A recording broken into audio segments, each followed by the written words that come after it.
So today's video is trying to make a tree overgrown with vine. To start off, I drew a very rough circle on the ends of the block of wood. I wanted to start by making it a cylinder. Then I would be able to start drawing and engraving the vines and leaves and flowers to go over the. What I said initially in the stream was going to be a pillar because I initially wanted to make it add after having made all the vines and plants. I wanted to add not a texture but grooves to make it look a bit more like a Greek pillar of some sorts. But I ended up scrapping this idea because I could say it was only because the time was running, the stream was running really long, but it was also a question that it was the circle wasn't the way everything was done. The cylinder, after everything is carved, and even the rough cylinder wasn't perfect, far from it, and it would have been finicky to try to make it so. And I liked the look it had even without that, so it just didn't feel worth the bother, so it's a tree instead of a pillar.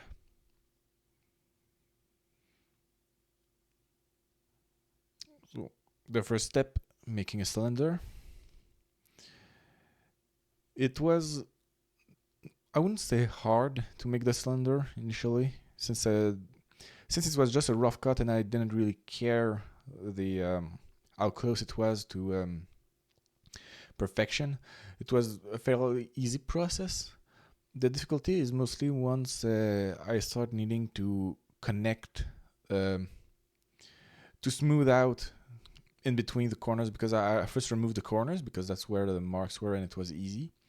But then removing the part in between the corners was difficult because no matter how it was near to my hand, and it was a bit of an odd position to hold, and the corners that were left kind of not dug into my hand, but they were not pleasant to hold. So it was not the most fun part of the process, to be honest. Not horrible, but not really that fun.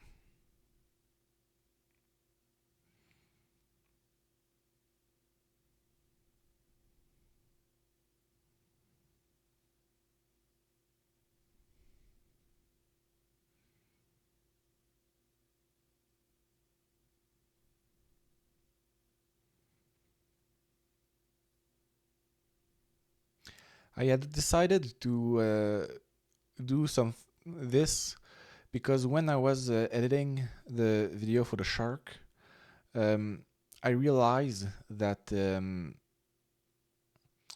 I thought about the fact that I didn't make a lot of details and fine details in my previous videos. I didn't try to add texture to anything. I didn't try to make really fine detail. So and I found that making the eyes of the shark was a lot easier than I expected it to. It really nicely. So I wanted to test my ability to make fine details, and that's how and then when thinking about something really simple that I could use to make a lot of detail, something flowery and natural felt like a good idea. I also thought that the way everything would need to be recessed except the vines themselves would make it so that I could try for the first time to make some engraving, some relief carving. I found, and so that's how I landed on this project for that time.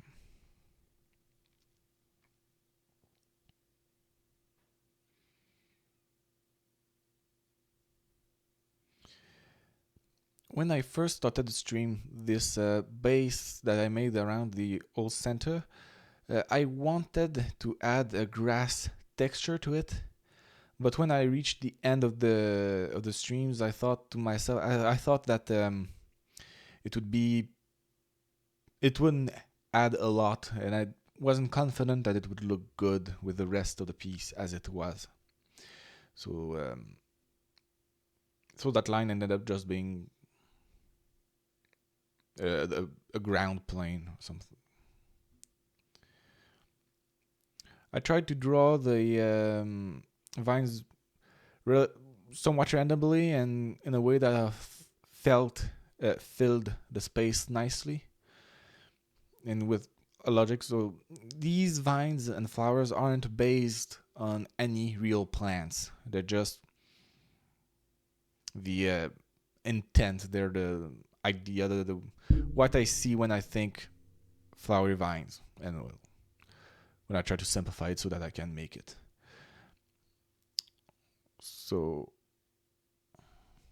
I added leaves alternating on each side of the vine, and on the swirly branches I added a number of flowers except for one branch which I noticed while I was carving that I hadn't added any flowers to.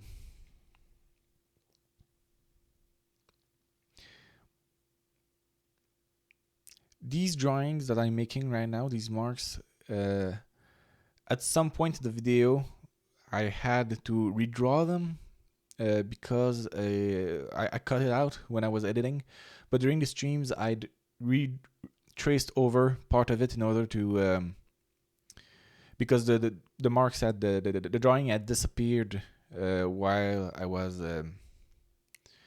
doing the rest of the piece. So it might be noticeable, but I don't know. So the way I approached deepening everything except the vine was I tested it first on this little corner, as you can see here, is I plunged a knife fairly deep into the wood by tracing the lines I made and then making some slices horizontally into it.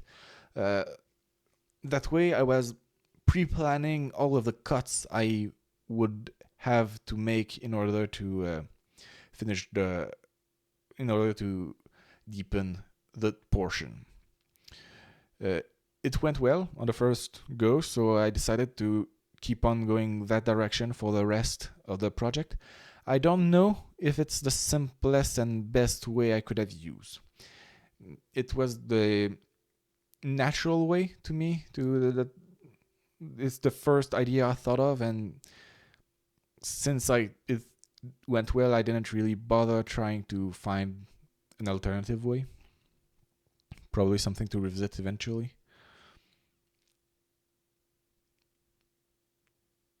So since I decided that it was that it was a good technique to use with my first test corner, I'm now tracing it on everything in between two of the vines. This preserves all of the drawings I've made for this section, and once I start removing these pre-planned cuts, it makes it easier. I don't have to switch my knife every few cuts, since everything is planned, everything is determined in advance. So it felt like I had a good workflow and it was progressing well. It still was one of my longest streams because of the fact that it was the project where I had the most surface to make, to be careful of. The entire thing was details over details. So most of other projects I've made, the rough cut portion was a lot longer, and I only had to make a lot of efforts detail-wise on the faces or some particular geometry of the animals I made. Here, everything was always detail, except for making the initial cylinder, so it ran longer, even though it went, everything came together faster. Even though I was cutting faster and making more progress per units of time, since the project itself was longer because there was more surface cover, the stream ended up longer than all of my other streams so far.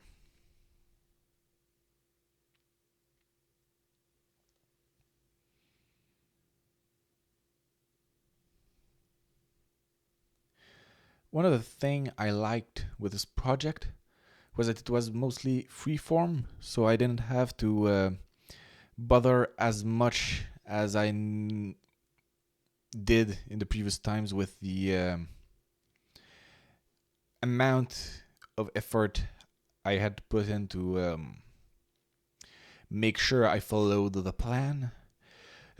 Here,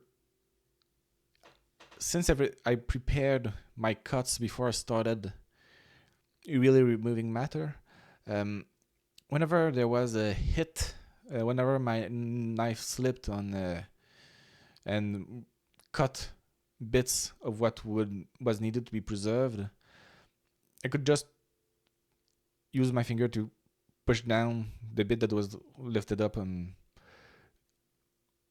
be more careful around that section so that portion would not be removed. And it was it was more of a relaxed project.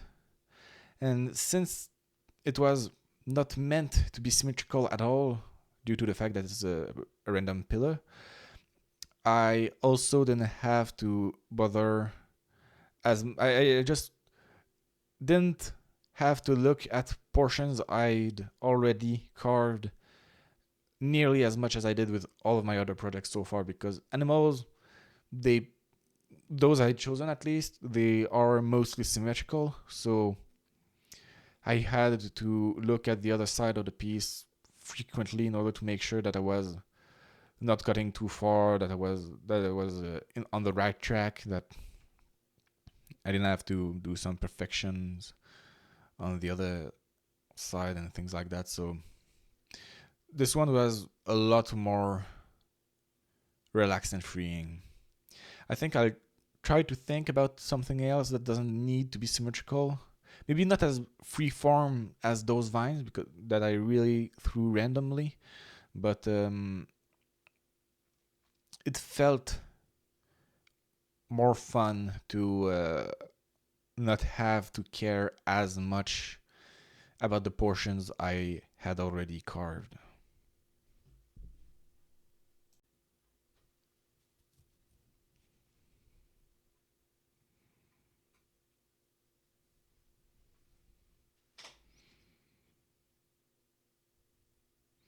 One of the challenges I had when I was carving the vines, especially the flowers and the branches, is that in some places the way I'd drawn the vines and the flowers made it so that there was a very little gap in between them, which made it hard to fit the point of the blade in between and remove bits of it.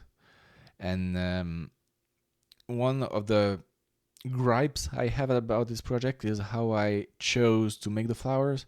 I made them really, really cartoonish flowers that with the center of the flower a circle and all of the petals around them circles that are more or less tangent to one another. So when everything around it is carved and when the pencil marks are removed, it really doesn't read that much as a flower. It's not as obvious as I would have preferred. So whenever I start painting, this little project will probably be one of the first ones I tried to paint, because on camera and on video, it's not it in real life. The final product of this is fine, and it does look how I wanted it to, roughly.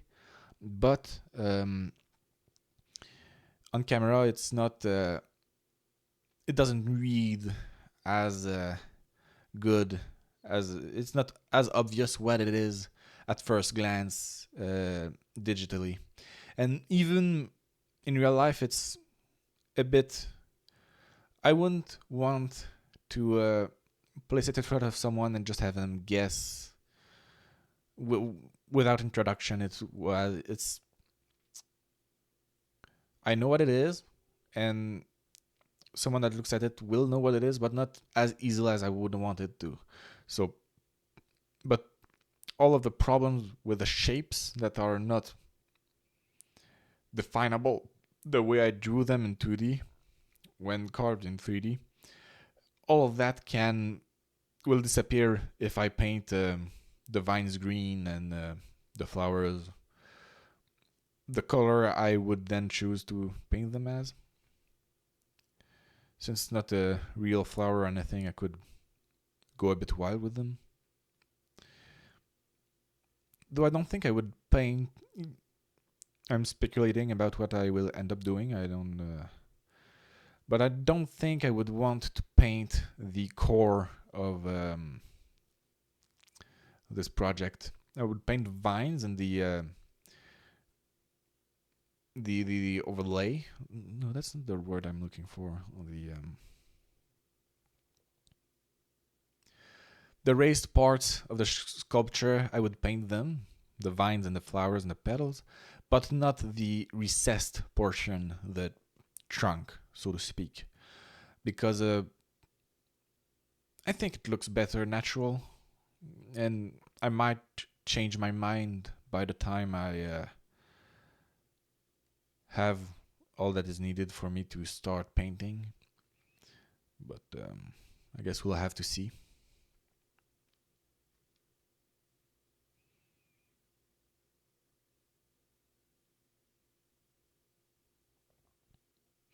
If I paint this, it will not be in. I wouldn't do it. I would not do it on stream because it's for carving. This size of wood is a lot of work, but for painting, it would, considering the amount of things I would like to paint on this project, it wouldn't be worth it to try to make a whole live stream out of it. Unless I have a lot of projects that I want to paint at the same time, maybe, but then it would be harder to make a coherent video out of it. So who knows? So it would be I would film the painting process separately and probably name the final the video of the painting process as something like C4A for an addendum to the fourth commentary or something.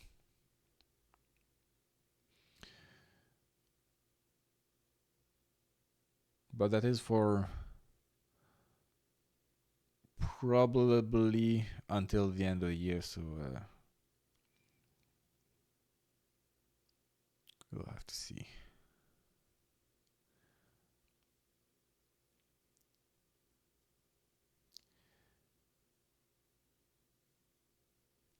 I don't know if it's my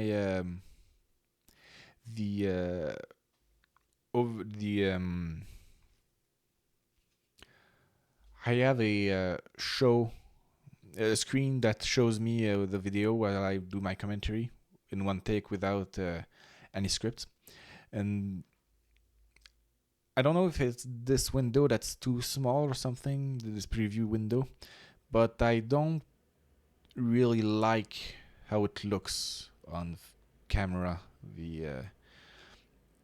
I don't think the camera picked up enough on the details. At times it looks like just a lumpy mess, but that might just be the size of the window and my own bias.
Here for the third portion of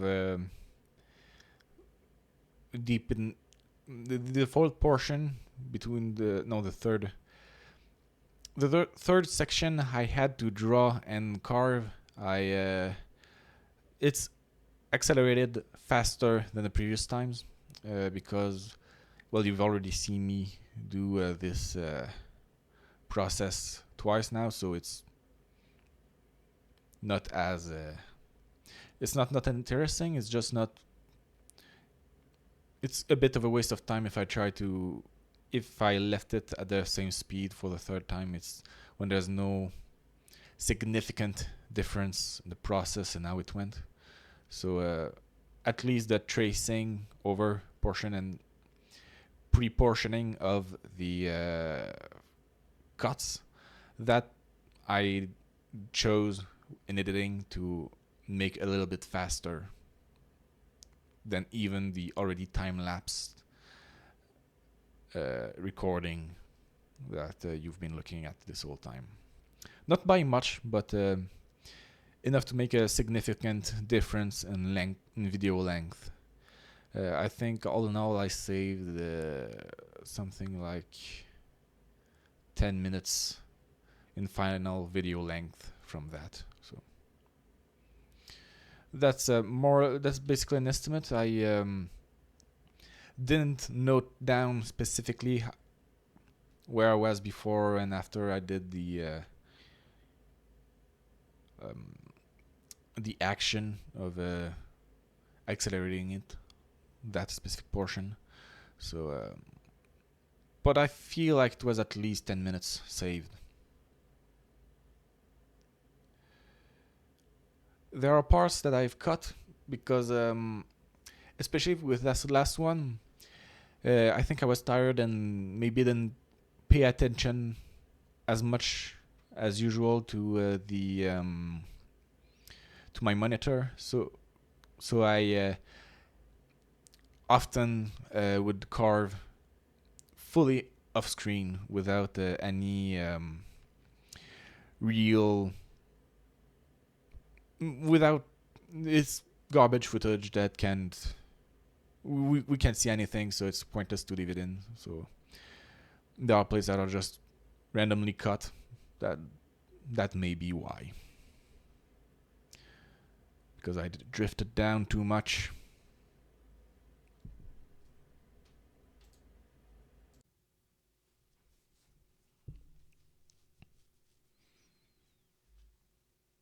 This third portion of carving is also the one where I made the most mistakes. The knife slipped quite often into parts that I didn't really want to carve away. So I'm probably going to have to watch the time a bit more when carving to make sure that I don't get past probably 2 hours, because I think that's when my quality of cuts started going down. So I need to better pace myself when attempting and when making my projects. I don't know how much I'll be able to follow this resolution, because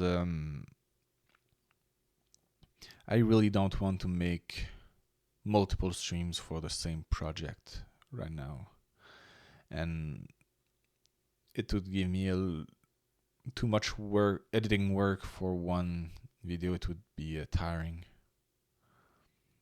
But we'll so either I have to better judge the difficulty of my projects before I start them, or I need to stop caring as much about singular streams for singular projects.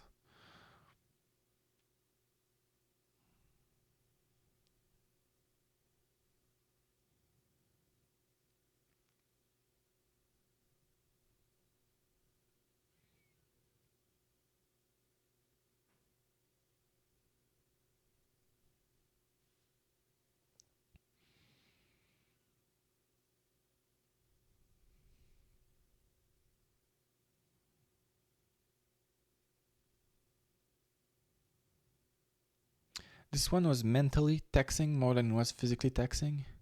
Like because I planned all of my cuts in advance with the by doing the little squares, I didn't have nearly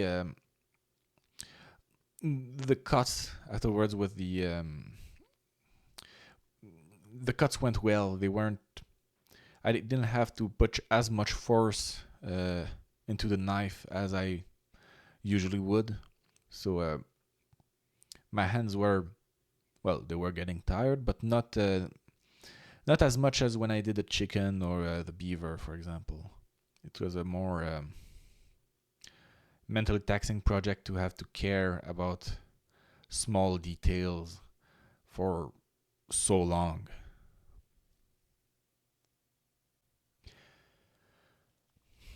I know there was a lot of silence in this commentary and in the previous ones, but I don't see what I could do to remove that annoying silence, since I don't script these videos, because that would be too much work for what it's worth. But without that, there's always going to be silence while I think about what I could say that's relevant, and waiting for a good point to start talking. So you'll have to bear with it until I find a miracle way to fill in all of the blank time.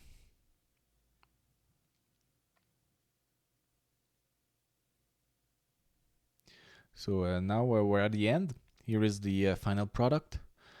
It's I'm satisfied with how it turned out. It doesn't read as nice in the camera, but have a nice day, and thank you for watching.